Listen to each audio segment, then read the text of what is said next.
streets, Chicago, man. It's a slave state, man. The United States is a slave state. How you think most of us got here, you know? They don't give us no jobs. You know, they send us to jail, put X's on our backs. Every day we do things that we don't want to do, but we have to do it to survive. You know what I mean?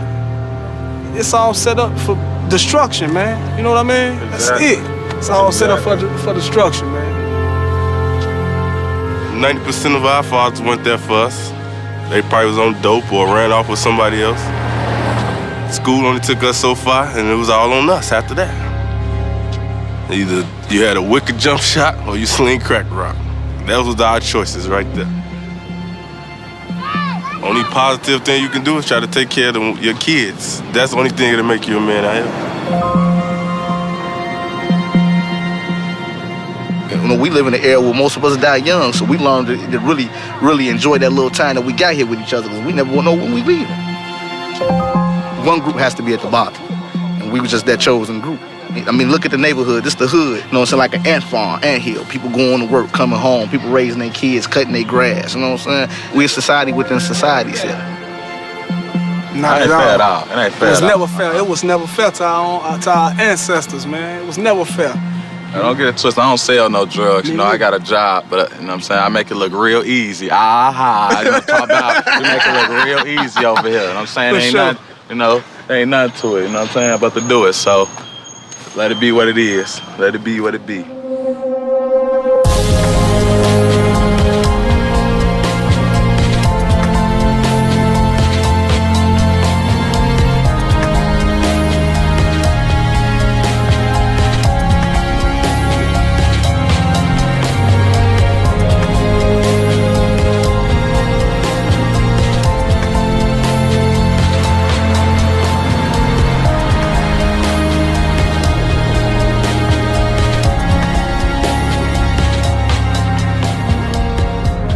The area is too bad out here. The area is too bad. There's too much shooting. They just killed 3 people over here on Cole last night. It's on the TV. Cole is right here. And there was some shooting last night that my granddaughter had to call the police. But they're shooting over here all the time. And most of the time, the police don't come over here. They catch you coming out your house or going in your house and stuff. It's just silly and ignorant to me. You know, they divide up the city. The gangs and the drug dealer. And if they thinking you making a little bit more than they want to come over here, and then if you say no, then that's where the shooting and the killing, you know, it starts. It's all over. It's all over. So, and they just don't stop, and it's just all over money and power.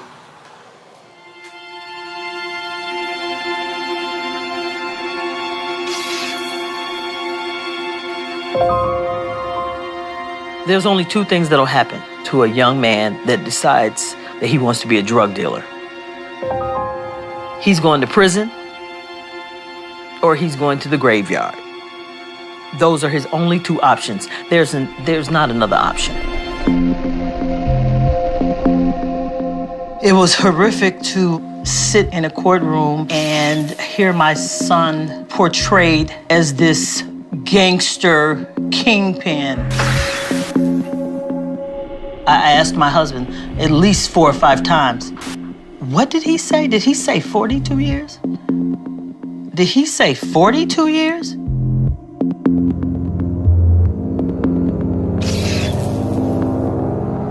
Oh, I miss him so much.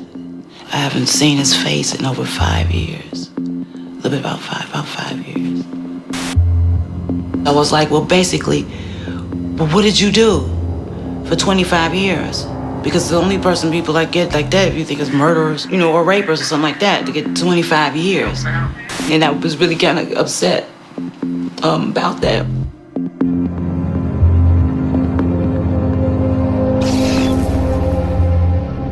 He was in a gang. He sold drugs. He did what he did. The courts and society has convicted my son. I'm not going to convict him every day.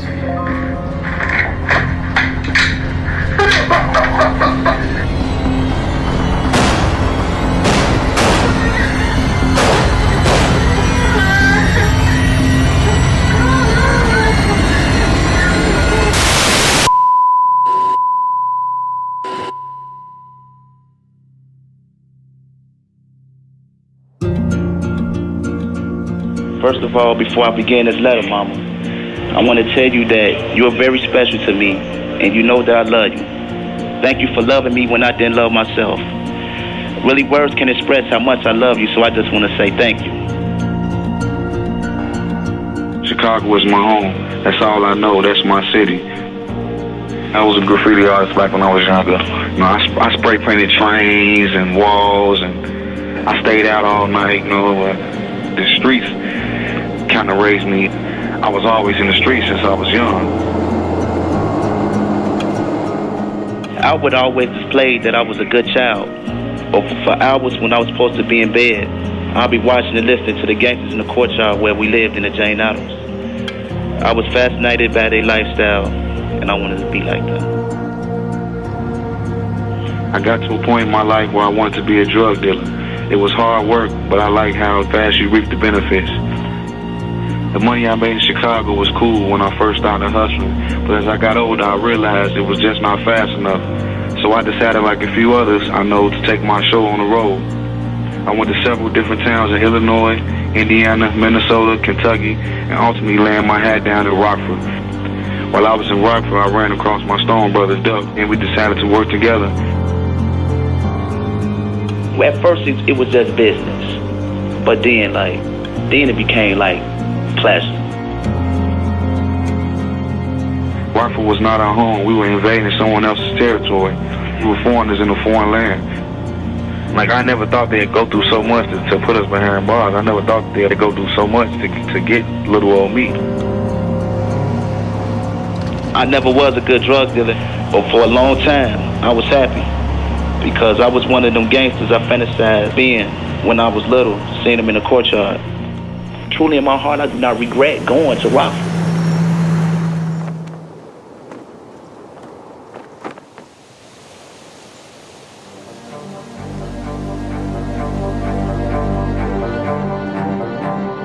Between about 2001 up through 2005, there was a growing presence of hardened Chicago gang members that were coming out to Rockford and taking over the drug business. Word began to spread about this guy named Duck and members of the Titanic Stones.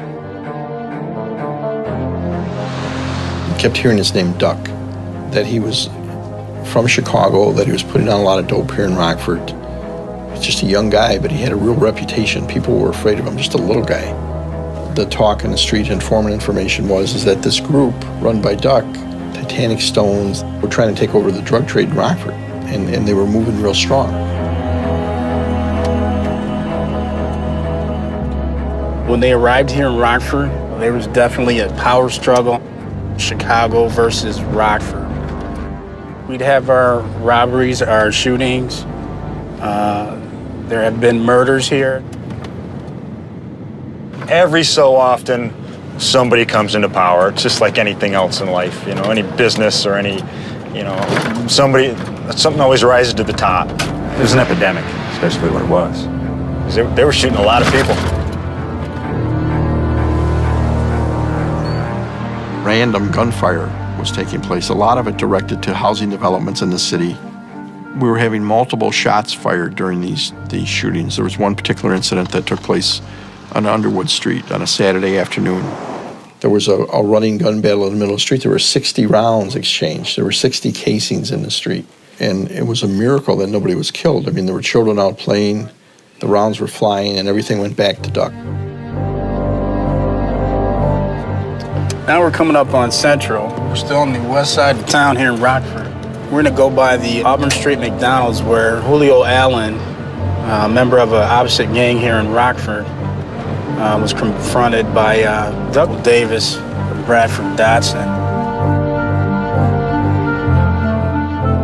Bradford Dotson, who had the nickname of Hustler, played the role of enforcer.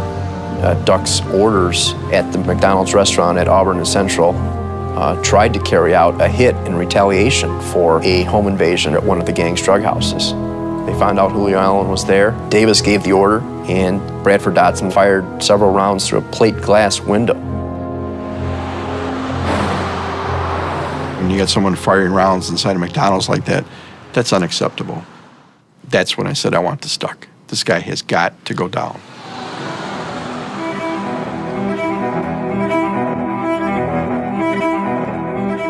We initiated a federal case.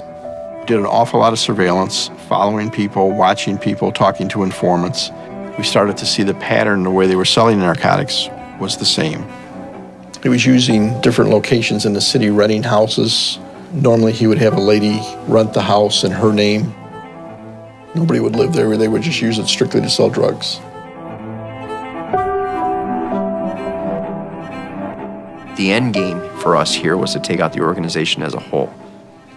The Rockford Police Department had executed search warrants at many of these drug houses and only gotten small quantities of crack cocaine or heroin, almost always heroin, and he was never there. He wasn't the one selling it. We were lucky enough to have a confidential informant who was providing us with a wealth of information and told us that she had been approached and asked if she would be interested in renting a house on behalf of Duck and the Titanic Stones.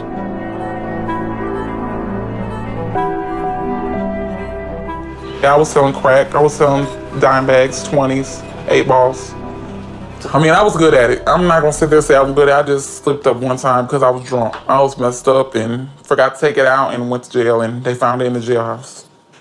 Some people say they ain't scared of going to prison. That's a lie. Everybody's scared to go to prison because I was scared to go to prison. I had to make a decision and had to make it quick. And anybody in my shoes, anything, would have did the same thing if you really cared about your kids. You know, everybody call me snitches. Okay, I'll be a snitch. My kids is more important than any of y'all, anybody. My kids and my family come before anything. Duck looks like the coolest person. I'm talking about like the coolest person. You look into it, you be like, oh, he's a low connect, but he's the scariest person. If you get to know him and you see how he really is, he's the dangerous man in period I ever seen in my life because he's very dangerous. I'm talking about he had more power than Scarface. That's how I'm telling you. That man was big, big. They would have killed me if they found out I want them down, how I went down. They would have killed me, I'd be dead. I mean, it's a chance I had to take.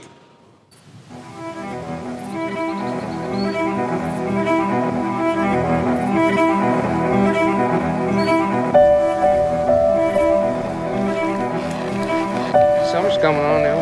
Yeah. Gonna get hot, gonna get busy. You have any time off? Because I got to bale all that hay.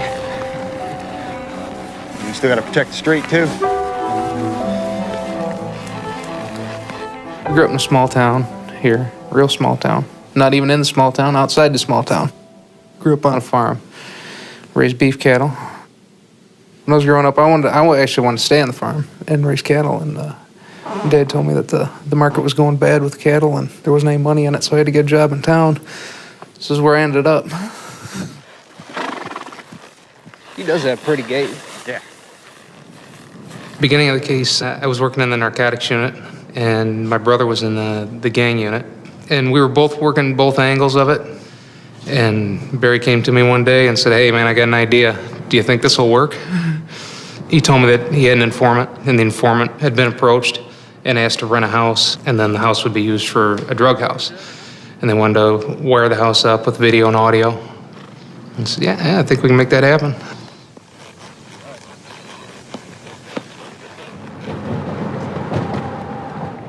This is where the house was. The house was donated to us. It was scheduled for demolition. That's the spot right there. And it was pretty much disgusting when we got it, but they were kind enough to just let us do whatever we wanted to do. We parked in this driveway and carried lots and lots of carpeting and junk inside. Well, we chose a location because at the time, the targets that we're looking for an east side spot. This is our near east side of town in Rockford. They were looking for a spot that had alleys, that was pretty much hidden from the general traffic, but could be accessible to somebody that want to get in and get out. It was boarded up. Every window, every door was boarded up. Inside, the carpet was rotten. The flooring was a mess. All the utilities were not functioning. We would come over in our undercover vehicles. We would paint carpet, do electrical work, plumbing, just totally redo the house. but we added things to it, video and audio.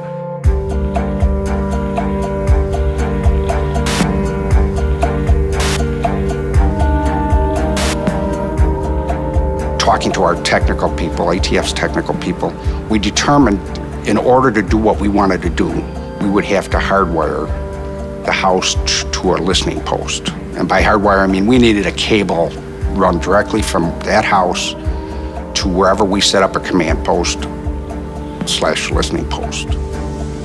Fortunately, one day we were in a room talking and a sergeant from the community relations happened to be in there and he heard the problem and said, "I've got just a spot for you." Went out, looked at it, it was perfect.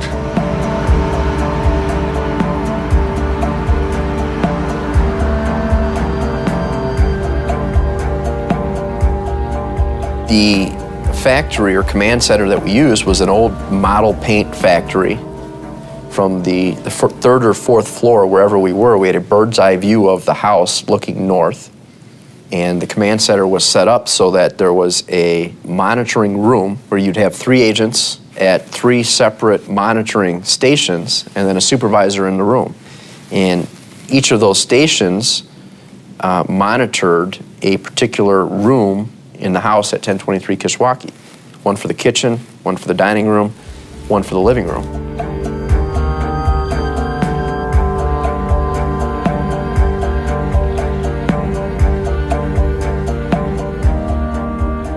Nobody could guarantee that after all that hard work that the Titanic Stones wouldn't just say we're not interested anymore, or that they would think something was up. So there were some tense days leading up to August 9th. But when I took Duck to show him that house today, he loved it. He loved it. I'm talking, he fell in love with it. He said, "Man, call that motherfucking landlord right now and tell him you want it." He said it's low key, it's off of the back in the alley. It's entrance for the smokers to come in from the alley and nobody gonna see him. It's 2 ways to come in from the back way. He wanted it. We didn't even use the front door. He wanted it. He was like, tell him, yeah. So I called. I was like, Duck wants it. He said he wants it. I said he likes it. I said he loves it. Finally, on August 9th, it worked out. And within a very short period of time, a couple of hours, the keys were turned over. And within an almost identical short period of time, they're moving in.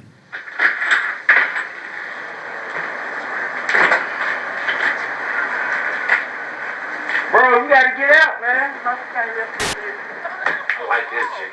Ooh, shit. Damn, bitches thought they was getting buzzed down around this motherfucker. What? Oh, my mama, they gonna be getting buzzed down in every room. Alright, come on, man. You tearing our shit up, man. Alright, you gotta run. Alright. My dirty ass drunk that brown water. So that's the motherfucking rock of building inspection. Come on, come on, come on.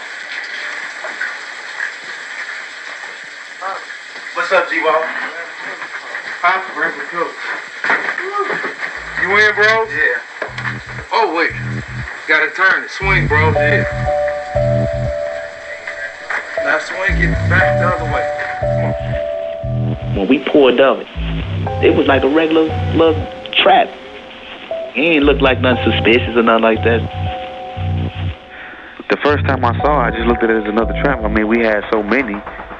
It was crazy one day because the first time I ever went over there, my girl dropped me off. And when she was dropping me off, she said, "Baby, I've been staying in Rockford all my life and ain't nobody never lived in that house."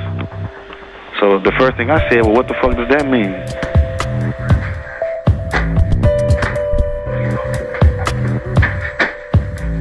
You see furniture coming in, and Duck, and Little Steve, and Bradford Dotson, and Ambrose Jones. They're carrying couches in, they're carrying chairs in, and they're setting up shop. That night, they're selling dope. What's up, Shane? Y'all all together? Yep. What's y'all want? 40. 40 what? 40. You know y'all got one, y'all gotta do one or yeah, that's what he said. That's no problem.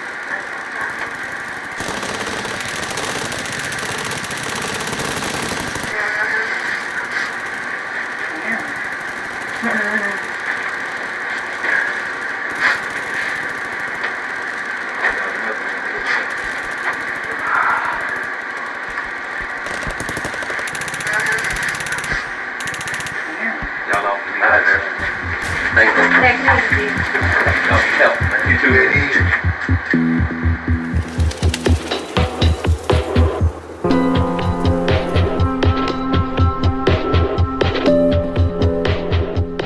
Putting video and audio in a living and breathing drug house and turning the keys over to the gang when you wanted to turn them over, that had never been done before. It is really an underclass and subculture that most people really never see.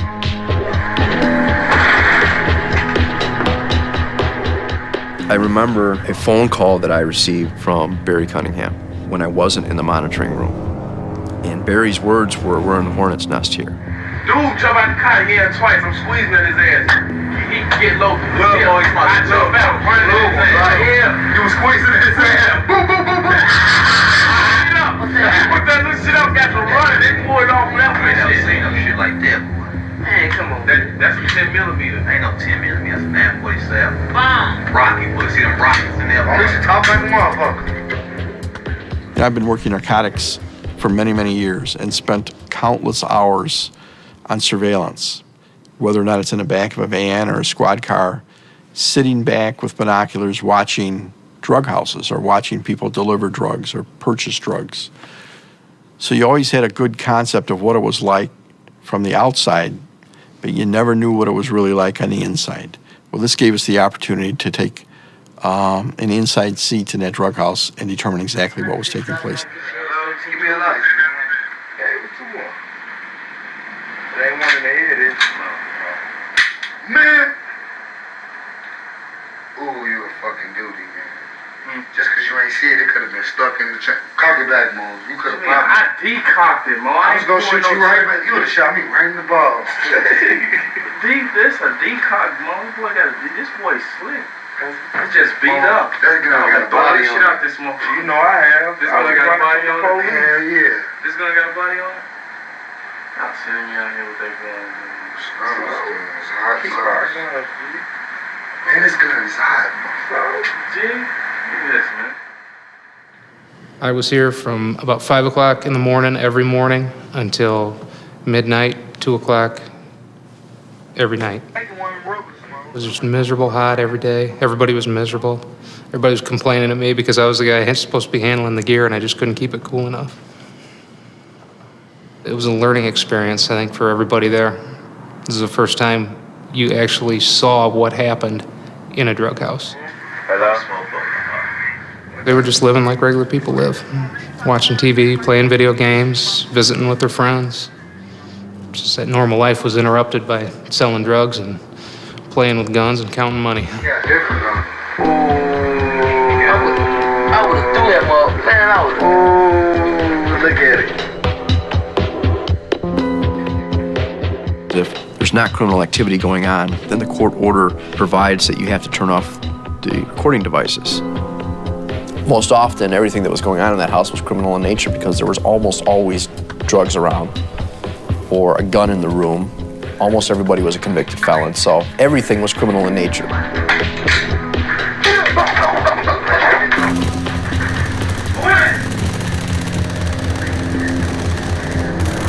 man, to the window. Go to the window. You call me. I snort so loud, I think of the lumber camp. Alright, Joey, man. Alright, Joey. I mean, it was a pretty simple operation. Whoever was in the house at that time, people would come to the door. They knew the majority of the people coming to the door because of the fact that they were dealing with them on a regular basis. I mean, they would lay around all day long on the couch just waiting for someone to knock on a door so they could sell dope to them. Window, G. For me? Yeah, window, G. It's the window, Hush. The window. I'm gonna get the window. Which one we do with the window? What's wrong?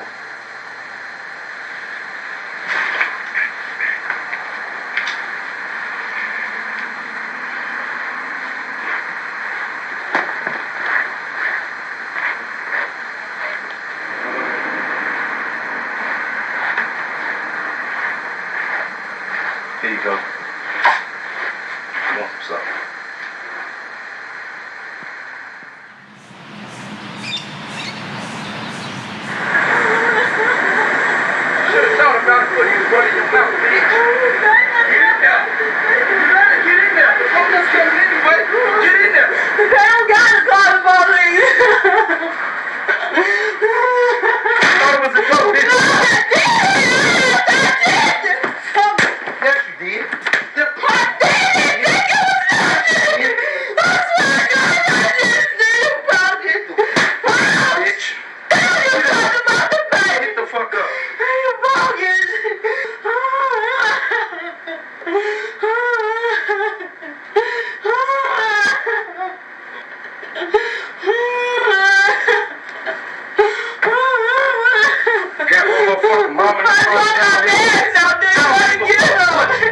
Take that shirt off. Change clothes, bitch. Get the fuck up before I push your face through this wall. I'm coming to tell you. You ain't come tell me shit. You didn't even let me go on the attitude. Talking that shit, get the fuck up. You keep hanging up on me. And I'm not gonna tell you again. I'm telling you, where's my will? Turn that refrigerator on your head, bitch. Get up.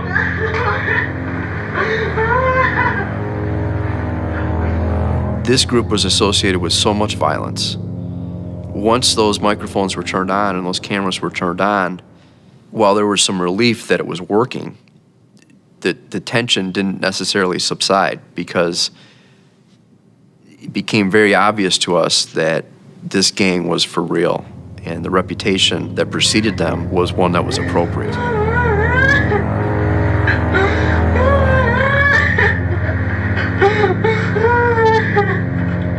The last thing in the world we wanted to do would bring violence to a neighborhood. I mean, we set this house up. So, you know, God forbid we brought violence into the neighborhood and somebody got hurt. You know, we were always concerned about that, you know, that was something that we had to keep in mind, and we couldn't let it get out of control. Now it's about to get real in the field. Oh shit. Bring fully all those out and let us just tear this motherfucker up. Start tearing the motherfucking projects up. It's gonna get ugly. For real. Put your helmet on. Put your 3D glasses on, pussy, because you know we coming straight at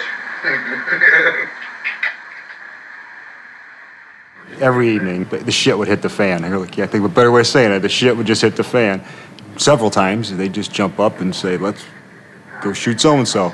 And you'd just be like, okay, now we got to stop this. And usually they'd end up talking about it for 5 minutes, smoking dope, playing video games, and forget about it. So you didn't have to do anything. It took care of itself. But nevertheless, it was every night. Every night. So we got to be just kind of a laugh. We'd all wait around there from come to 7 o'clock catastrophe every night. That's the police, man. That's that fat mark that was walking around in the grave. I don't know. Yeah, I'm figured out out of here. It's over. Where that thing at? Right there, punch that motherfucker. Where the police at? Right there. Where? What the fuck is you doing? There's the police, man. It's a fucking crib. You fucking with cats, Mo. Man, it could be a sit-off, man. Well, we need to put the bank in the car, G. Damn, Mo. Watch the windows, G. Come on, man. Grab the shield. The bank down real walk, man. Right. But you gotta grab the shield since they're taking a bank and leaving a bag of shells, G. Hey, I'm going to the Blackmobbempire. Bro! To the back. Hey.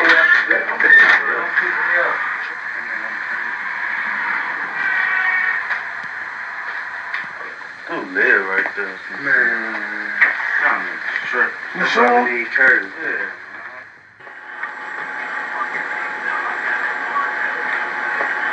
Shawty.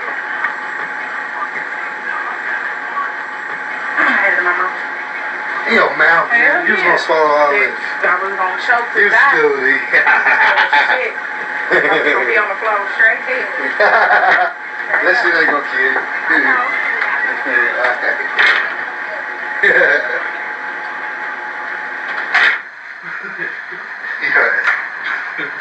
We said the best dope in rock. They got you all hooked. You got to promote. You got the best dope in this here. Y'all play it back like, we got the best dope in Rockford, by the way. Yeah. As we gonna be here in club. We got the best dope in rock. We gonna be playing that shit. Oh, repeat that little thing. We got the best dope in rock. We got the best dope in rock.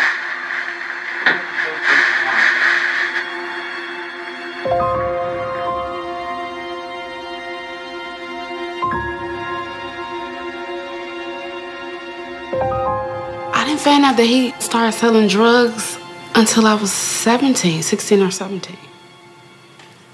I walked in the room and he was cutting it up. So, you know, I was just like, I didn't say nothing. He just told me to get out the room. Not until the feds was looking for him, we really sat down and had a talk. And I was like, Montreal, you need to change your life. I said, there are so many things you could do. I'm like, you can do things that your other friends can't do. I just found out recently some of them can't even read. You know, he could read, he knows how to play the saxophone. And trust me, I used to try to, like, you know, whatever instrument he used to play, I used to try to learn how to do the saxophone. It is hard. All those notes and all that, it is so hard. But his ass mastered the saxophone and can play that goddamn saxophone. I asked him, well, I said, why? And he said, well, I walked in a room and I ain't never seen that much money in my life. All at once. I never seen it, and I wanted that. That's what he said. I wanted that. I used to see my great-grandma. Yeah. And my grandma don't want nobody to spank it or do nothing to it. Ow. Oh, okay. This is our little family. Montreal, we love him too, even though he's in jail. I miss him. Yeah, I do too. Let me tell you something that I told Montreal and everybody else in jail. They did not send for you. This was your choice. They did not send for you. You don't have to do what you see little Johnny do, a little Calvin do. You don't have to do this. I know plenty of people that I knew that was doing things wrong even since I've been grown. Did I get out there and do it? No, because I know better. Everybody has a choice. That's including Montreal and everybody else. You and everybody else. We have a choice. Because you don't have to do what the next person do. I'm like me. I am my own model. And a lot of people talking about these basketball players and these movie stars, they try to portray these people as role models. They are not no role model. I am the role model in my house. That's what you should do. Stand up, mother and father, and be the role model in your house.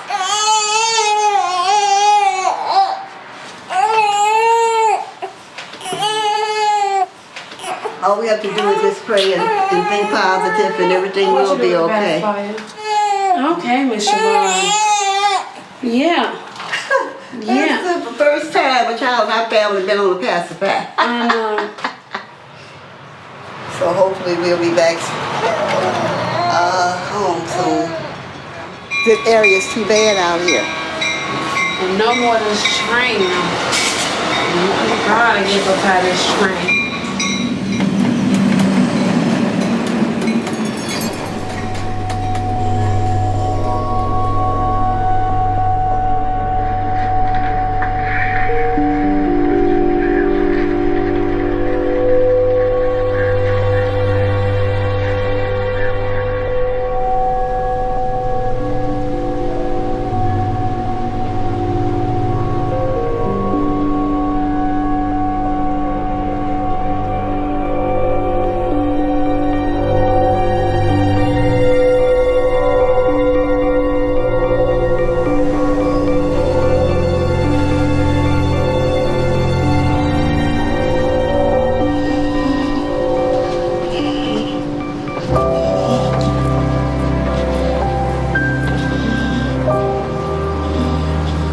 If you came to my house when I was growing up, oh, you knew it was a holiday.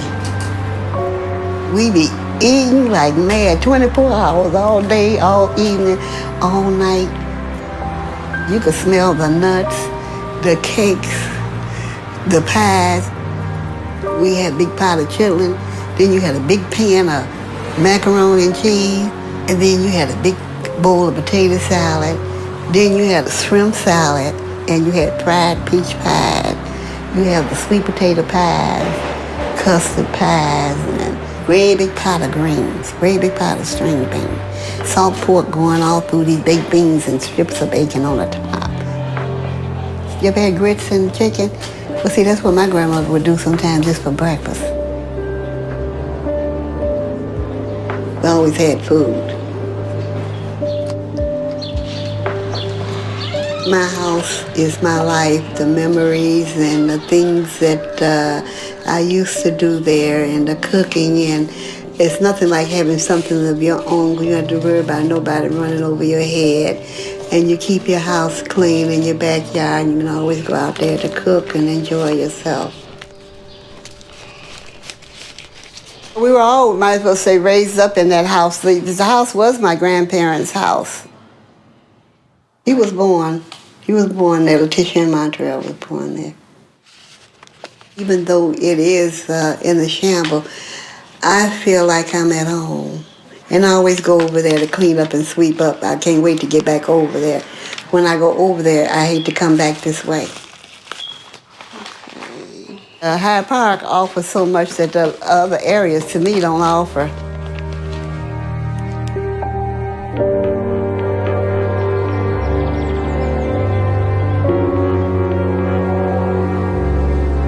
Around here in Hyde Park, it's always been nice. You rarely hear about crime happening over here, if ever.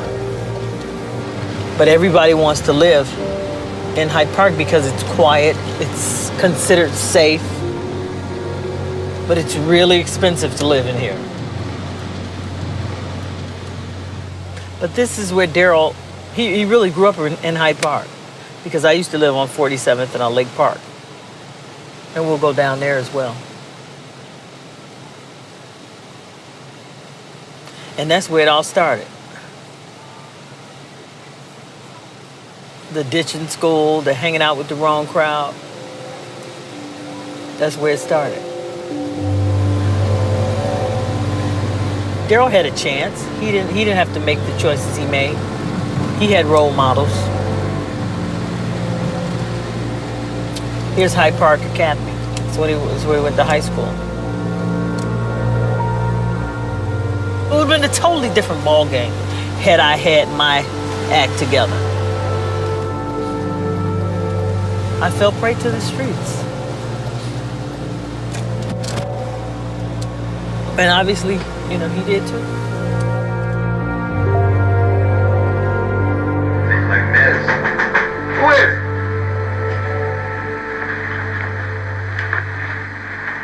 Who's that, B.O.? Let me see. You were in jail, right? Yeah. Yeah. What's up, bro? I wasn't in jail. I know you wasn't. You want some hard, don't you? Yeah, boy. How many you want?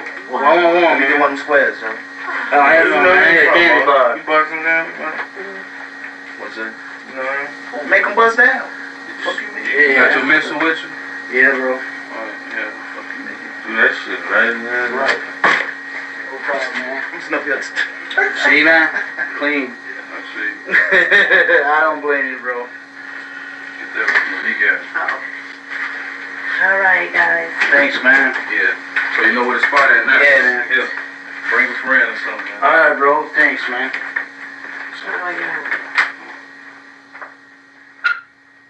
It was interesting and I guess disturbing at the same time what the customer base was.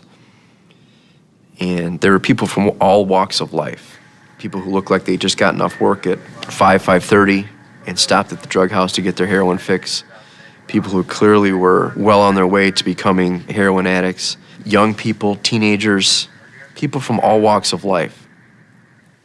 You'd see the soccer moms showing up in the minivan getting dope. You'd see, you know, the hardcore drug addicts. You'd see black, white, male, female, young, old, anything. It was just all over the place. Let's see, bro.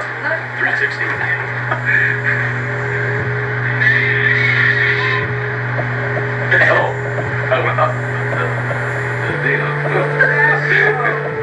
You know, many times your victims are not the best citizens themselves, but they're still a victim. How'd they get to this point?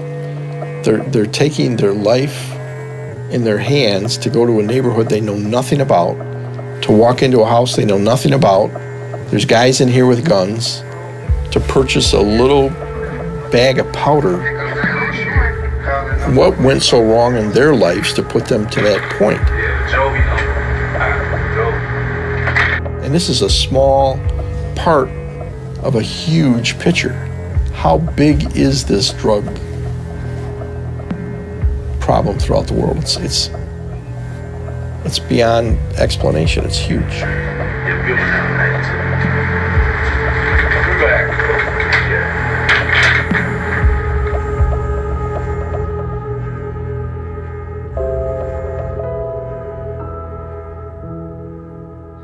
The life I had, the hard part, I made it hard. I had an easy life. I had my parents did the best they could with what they had. I have wonderful, loving parents. And although my home was semi-dysfunctional, my parents did everything in their power to make sure I didn't use drugs. Had I not used, would he not have sold drugs? I can't say that for sure. He had a huge influence from his father, and he wanted to be just like Daddy. And Daddy was a dope dealer. He had no respect for me. I was addicted to cocaine. He had no respect for me. But his father, on the other hand, that's who he respected.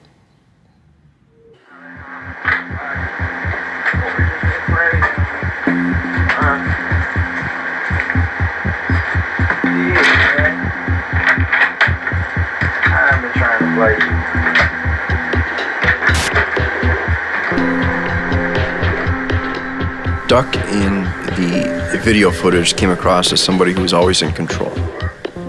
When he walked in, anybody who was in the house sort of perked up, and Duck was there for one reason, which was to deliver drugs and to pick up the money, most importantly. You went to the go today? Duck was in charge, and nobody else knew who Duck knew. Duck had the contacts in Chicago. When he made a transaction in Chicago, no one was allowed to be with him during that transaction. They'd have to wait in the car. He kept that confidential. You know, that was his ace in the hole with these guys, because he knew one of them would go out and try to make a contact with them otherwise.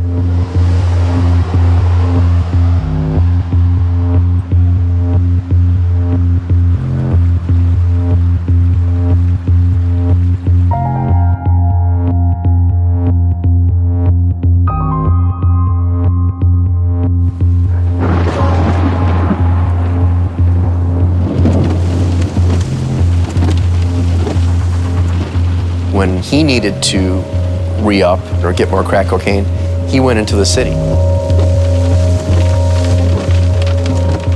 Duck never drove himself. Most often his driver was Ambrose Jones, somebody who was in his very tight inner circle, somebody he trusted. It was a car that was in somebody else's name, a big black SUV. We later found out had a hidden compartment.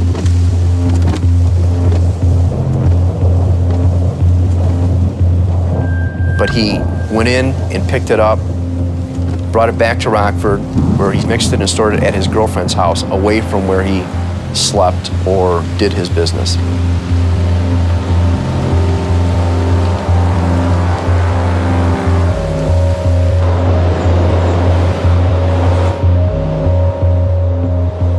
Anytime one of the drug houses that was being operated was out of drugs, whoever was working would use the Nextel phones to inform him that they needed more product. Man, is that cereal gone?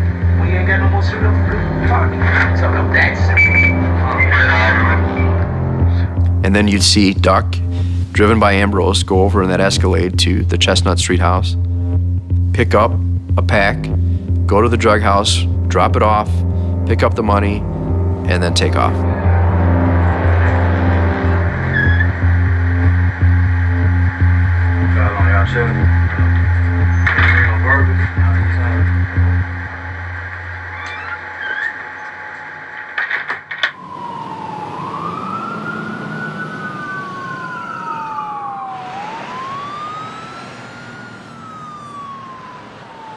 It ain't safe around here.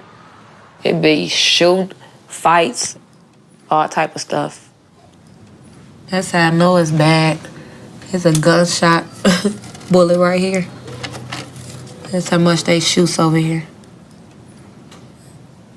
And we was sitting on my couch and all we heard was gunshots. I had to jump on the floor like, oh my God. They is shooting. Like my kids wasn't here. Boys just get to to fight for no reason. And I knew I'm like, I feel ever since I got shot, I just feel like I'm so terrified of guns. I feel like I know when they gonna get drawn. I just jumped in my car like, girl, I'm finna go. Something finna happen. As soon as I said that, dude jumped in his car, reversed, almost hit his friend, and just got to shooting. I took off.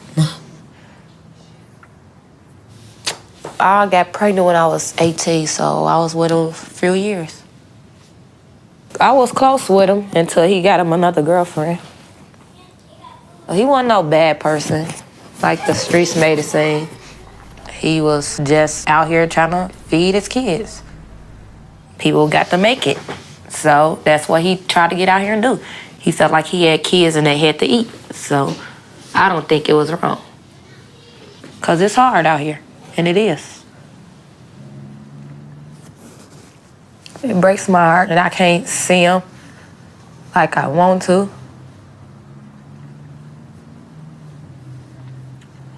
Yeah. Then my kids, they be want to see him and they can't. I don't know. But wish he wasn't locked up. He left me with 2 kids. That's the only thing I was really mad about. I had 2 kids by him, then he go get locked up.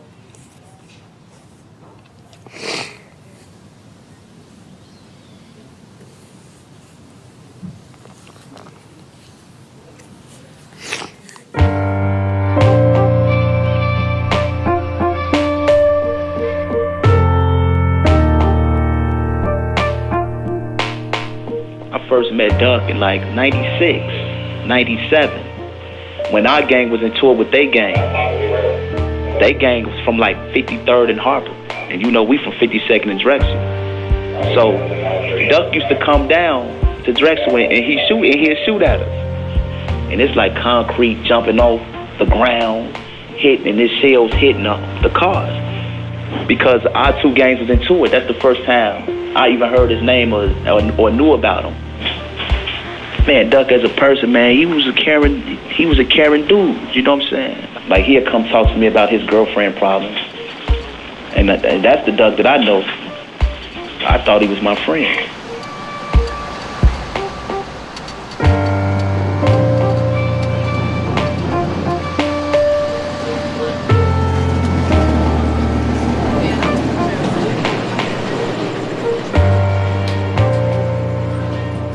Didn't hurt so much for me as I did for Brandon. He has uncles and he have grandfathers and he have cousins and whatnot that could help raise him, but it's nothing like a dad. And he was very young, and having, you know, that's all he know about his dad is in and out of jail. He doesn't look exactly like him, but he has enough of the mannerisms and just his attitude as a whole, like his dad. He's very playful, he's very smart, but just does not listen. I worry a lot. There's so much gang activity and drug activity in Rockford that I worry about both my grandsons getting involved and with wrong people. I met Bradford one night. My daughter was picking me up from work, and she introduced me to the guy in the car. This was my boyfriend. I didn't pay him any attention. First time I really, other than seeing him in the car, remember being around Brad. It was, I went over one day, and one of their friends says, "Martha, I think you need to know Jennifer is pregnant." Oh.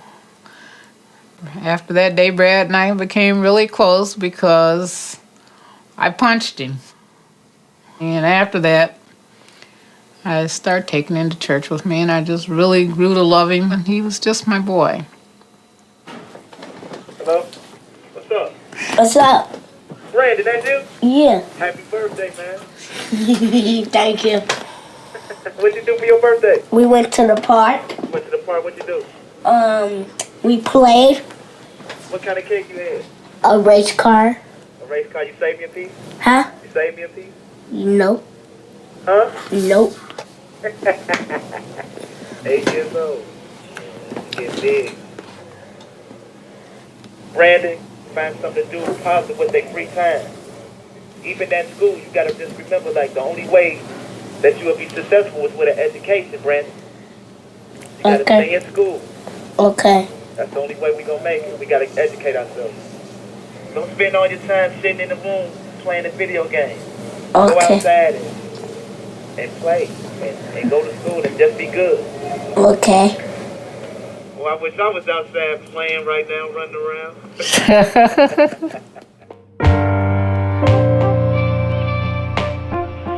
And my son's voice give me strength, man. When I hear it, it don't break me down. Like, I don't cry. I'll be proud when I'm proud of that boy, man. When I hear his voice assures me that, like, man, I got a date still, you know? When I can able to get on the phone and I can hear his voice and it's so strong and healthy, that give me power to, like, yeah, I can make it out and still be able to kick it with him.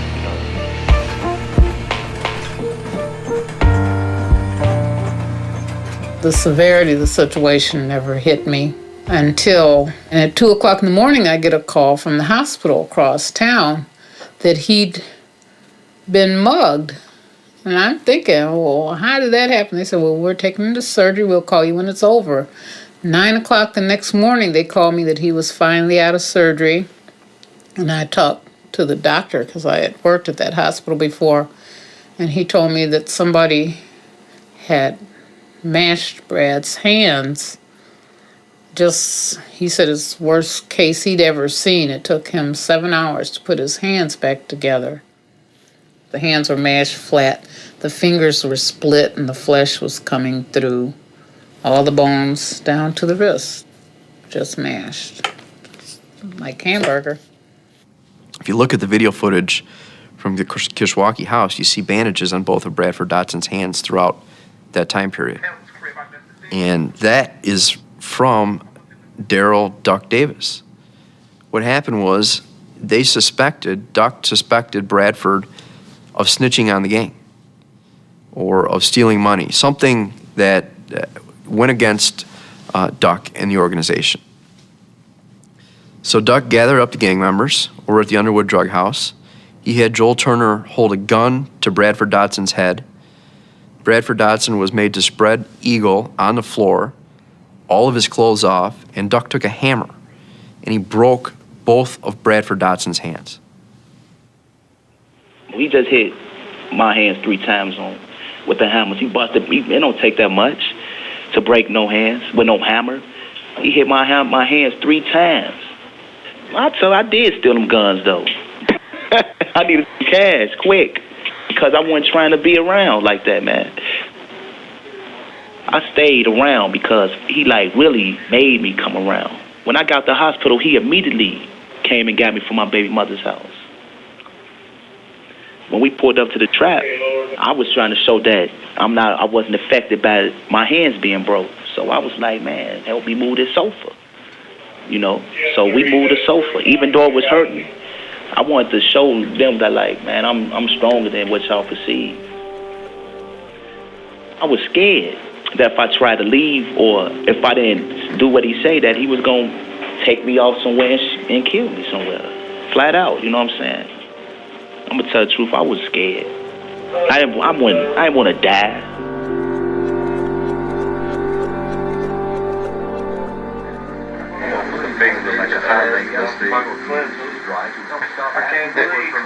Yeah, my middle finger look like a highlight been cut too long. You know how to split like that on stove?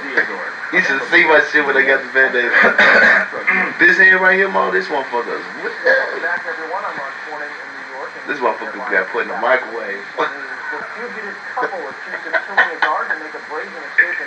Damn, man. Bye, Grandma. Okay. Bye. Bye. I see you later. I'm going over to Hyde Park. Okay. Love you. Love you, boo-boo. Bye. Bye. Bye. What did you eat for breakfast and lunch? I had some eggs this morning, and for lunch I had a sloppy joe. Oh, well, that's nice. You didn't have no bacon? Nah, they don't serve bacon too often. Okay. Well, I'm so glad to hear your voice, and you know, you're doing fine, and I'm doing fine. Yeah. We're just trying to make it and trying to look forward in you coming back home with us. And that's all you can do. Oh, you got to go now? Okay, love you. I love you too. All right, bye. Bye-bye. Uh-huh.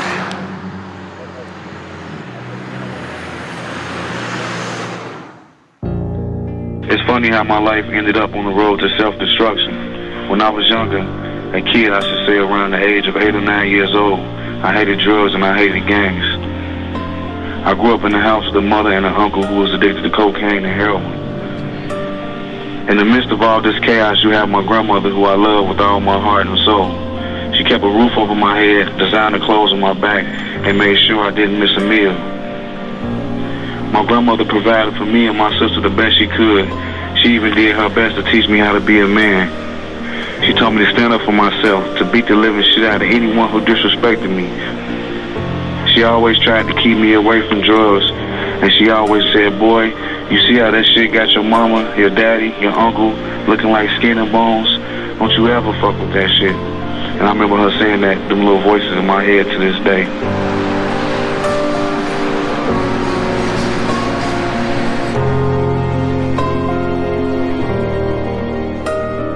Oh, I miss my grandson very much. He's always been in my life. I raised my children by myself with no support. My children and my grandkids. That was my choice of taking care of them. That was my choice because I didn't want to see them in the system. And I did the best I could to shelter them as much as I could, to shelter them.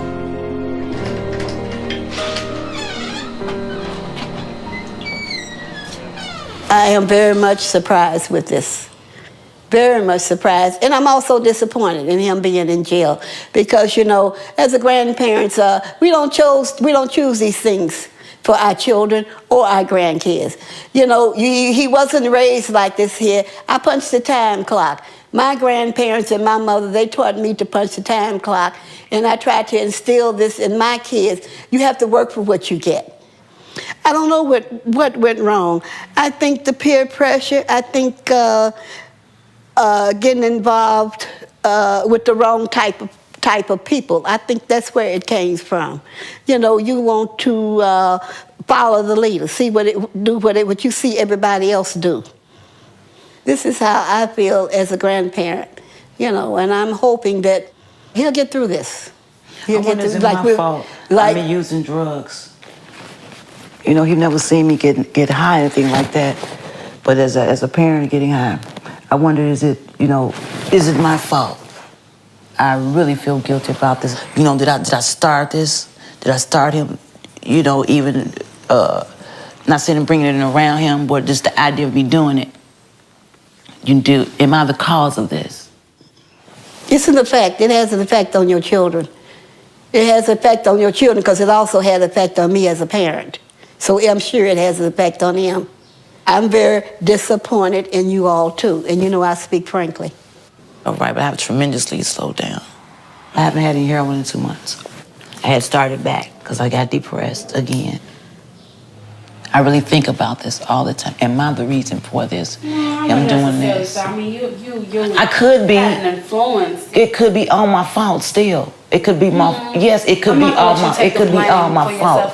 It could still be my fault. Even though you and Dad did everything, me and my trust still respect you. Never embarrassed to walk down the street, this is my mama. Walking down the street, this is my daddy. Because even though y'all did drugs, you were a good parent. You did us good. You didn't beat us. We didn't get raped. You didn't take us to no drug houses. You ain't never leave us, abandon us. So don't feel bad. Yeah, you know, you hurt us. But you ain't never did shit to us like, you know, people could say my mama did this to me. Or my mama let this man rape me because, you know, she was off drugs and didn't know. Some children will sell to their mothers or give their mothers heroin and cocaine. That's something Montreal would never do.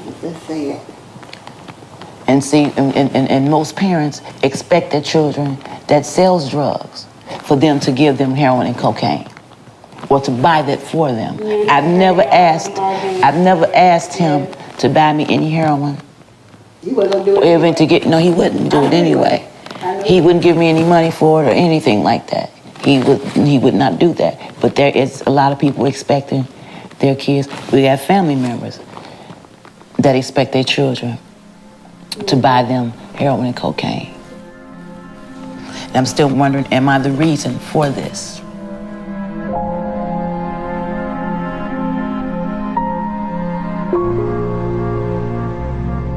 I used to be ashamed when my mother had to come up to the school to check up on me or come and get me because I was suspended for fighting or something. I was embarrassed because of how the drugs affected her appearance. One thing I can say about my mother is she never stole from her family though. And she always bought me and my sister clothes and shoes and then got high with whatever money she had left. I never really once blamed them in my head because I was raised to be my own man. I made my own decisions.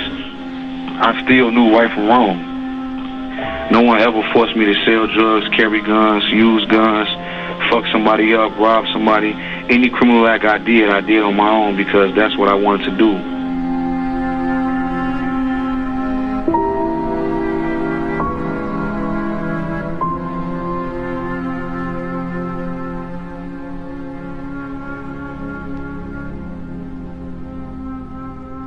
I thought I was gonna die with that pipe in my hand. I really did. But I can sit here with confidence and say I'll never use cocaine again in my life. Cocaine is no longer part of who I am. Hasn't been for a long time. I botched up motherhood. I botched it. I did. Look where my son is. I remember very clearly. I had been in my addiction maybe 7 or 8 years.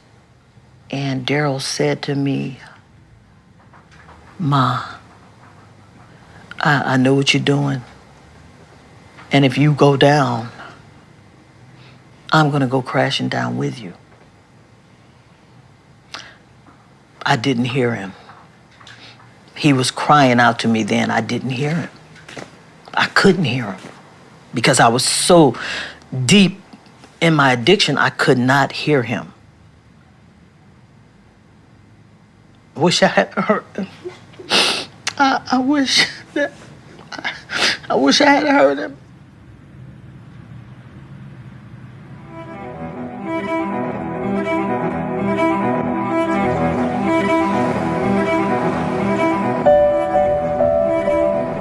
I get them done like this when I'm busting. And I got away with, the 7 got 7 shots, and I got away with like 3, 4 shells. Storm went right at Pebbles' crib. I left the thing. My child did not have negligent parents. He wasn't hungry, didn't miss a day's meal, was not homeless. I wasn't a crackhead's dad, wasn't a crackhead, wasn't abusive. I did none of that. None of the things that society say is the reason why these children do what they do. They do it because they want to, number one. And they do it because someone has enticed them.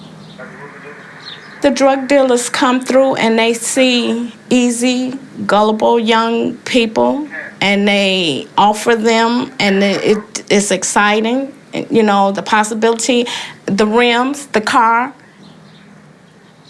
I am angry at him for not, I'm actually angry at him for allowing someone to sell him a dream of nothing. And I believe that that's what it was. I'm finna go to the hospital. Oh shit! Who got my 10 millimeter? You mean when I go spot this from the clock? What's my 10 millimeter? This is my 10 millimeter. This ain't no 10, man. It's a 7. It's a 7. Bradford Dotson wasn't a forcer, just a brooding hard case.